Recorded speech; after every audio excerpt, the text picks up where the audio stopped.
ఆమె సుందరేశ్వరుడి భార్యగా మీనాక్షి అన్న పేరుతో అమ్మవారు అక్కడ వెలిసింది.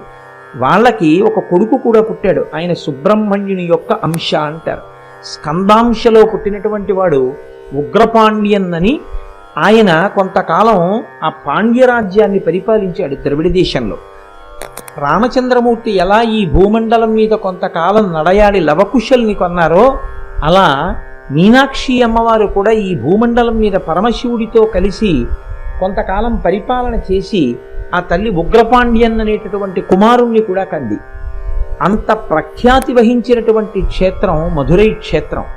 ఆనాడు ఆ తల్లి వరమిచ్చింది, నేను ఇక్కడే ఉండి పరిపాలన చేస్తాను అని. ఆ పరిపాలన చేస్తాను అని తల్లి వరమిచ్చి నిలబడినటువంటి క్షేత్రం మీనాక్షి అమ్మవారు. ఆ తల్లికి మీనాక్షి అని పేరు. మీనాక్షి అంటే చాపల వంటి కన్నులున్న తల్లి అని.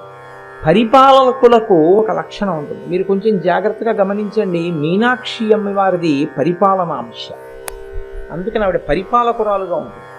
అందుకే కళ్ళతో చూస్తూ ఉంటుంది ఎప్పుడు.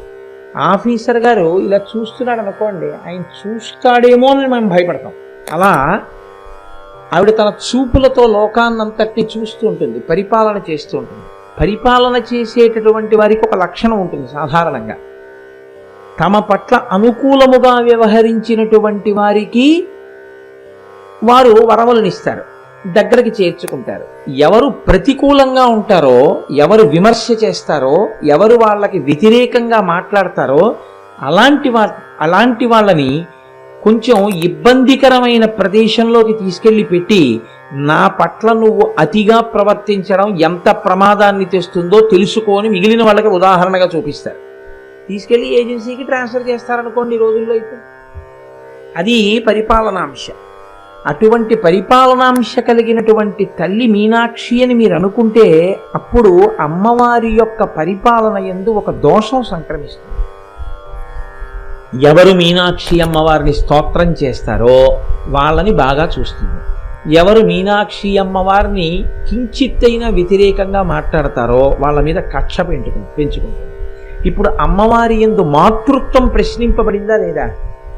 శ్రీమాత అన్న నామమే ప్రశ్నింపబడిందా లేదా? ఇప్పుడు ఇటువంటి పరిపాలనాంశ అమ్మవారి యొక్క సమగ్ర స్వరూపానికి ప్రతిబంధకంగా నిలబడిపోయిందా లేదా? మరి ఇప్పుడు ఆ పరిపాలనాంశని ఎలా ఆవిష్కరించడం? మీనాక్షి పరిపాలనాంశని